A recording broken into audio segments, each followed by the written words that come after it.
Chhatrapati संभाजीनगरमध्ये petrol आणि डिझेलच्या दरात मोठी वाढ झाली आहे। पेट्रोलचे दर तब्बल 3 रुपये 14 पैशांनी तर डिझेलचे दर 3 रुपये 11 पैशांनी वाढल्यानं सर्वसामान्य नागरिकांना आर्थिक फटका बसणार आहे।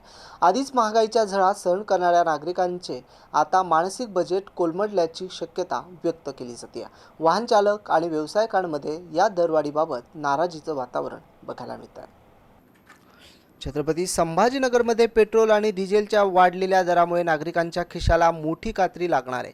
पेट्रोल 3 रुपये 14 पैशांनी तर डिझेल 3 रुपये 11 पैशांनी महाग झाल्यानं रोज प्रवास करणाऱ्या नागरिकांचे खर्च आता वाढणार आहे। वाहतूक व्यवसाय, रिक्षा चालक, डिलिव्हरी सेवा तसेच सर्वसामान्य कुटुंबावर या दरवाढीचा थेट परिणाम होणार असल्याचं आता बोललं जात आहे।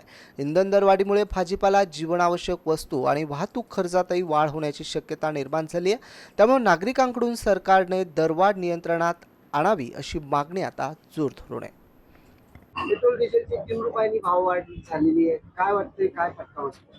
नाही, आता प्रॉब्लेम उभे राहणार ना, जेव्हा सगळीकडे आहे त्यामुळे प्रॉब्लेम उभे राहणार, महागाई होणार, फटका तर बसणारच। पण माणसं वापर कमी करावा लागेल, दुसरं काय त्याचा। पंतप्रधान नरेंद्र मोदींनी असं म्हटलंय की वाहनात म्हणजे त्यांचा पण ताफा कमी केलाय, मंत्र्यांचा पण ताफा ऑलमोस्ट कमी केलेला आहे।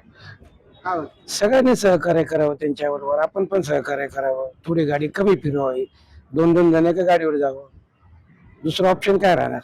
तुमच्या खिशाला फटका बसतोय का? खिशाला तर असं पहिले त्याने वाढवलं तिथं खिशा फटका होता, आजही फटका, उद्याही फटका आहे। पण पण सरकारने नियम असा करावा की ठीक आहे बुवा, आता वाढलं म्हणून वाढवलं, पण जेव्हा कमी होईल तेव्हा कमी पण करावं ना। त्यावेळेस सरकारने दुसऱ्याला पेट्रोल आपण स्वस्तात घ्यायचं आणि दुसऱ्या देशाला विकायचं, असे प्रकार नाही करावे। साध्या साध्या गोष्टी ना त्या। ज्यावेळेस आपण कोणाला महागाई झाली तर आपण त्याच्याकडनं पैसे घेतोय सरकार जनतेकडनं, तर जनतेला सुख पण द्यावं, नंतर ती काळजी घ्यावी इथून पुढे। आता वाटायला काय, आता ते कमी राहायला पाहिजे। आता जे सर्वांचं होणार ते पण आपलं होणार। आता काय ते तिथे वाढ चालू आहे म्हणून आता जे जे ते मोठे लोक करणार ते पण करणार। आता काय त्याला फटका तुम्हाला बसतोय? आता पूर्ण देशाला त्याचा फटका आहे, आपल्यालाच काय, पूर्ण देशाला फटका आहे त्याचा। काय मागणी?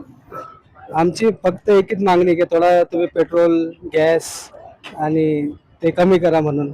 3 रुपयानं पेट्रोलचे भाव वाढले, या पाठीमागचं कारण तर खूप मोठं दिसतंय। युद्धामुळे पण ते झालं असावं, पण मला वाटतं पेट्रोल हे जीएसटी मध्ये येऊन कमी करावं दरवाढ, आणि शासनाकडून एवढीच मागणी आहे।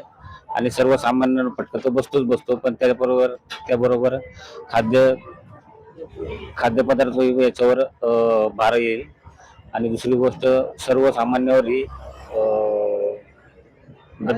काय मागणी आहे शासनाला? शासनाकडे एवढीच मागणी आहे का हा 3 रुपयाचा जो वाढ केली दरवाढ ही मागे करावी, आणि जीएसटी मध्ये आणल्यावर आणखी थोडं भाव कमी होईल, जेणेकरून बाकीचे पण पदार्थ, साहित्य कमी होतील। कारण त्याच्यावर वाहतुकीचा लोड असतो, कारण पेट्रोल वाढ झाली की वाहतूकवाले ते भाव वाढ करतात आणि सगळ्याच गोष्टींमध्ये भाव वाढ होईल।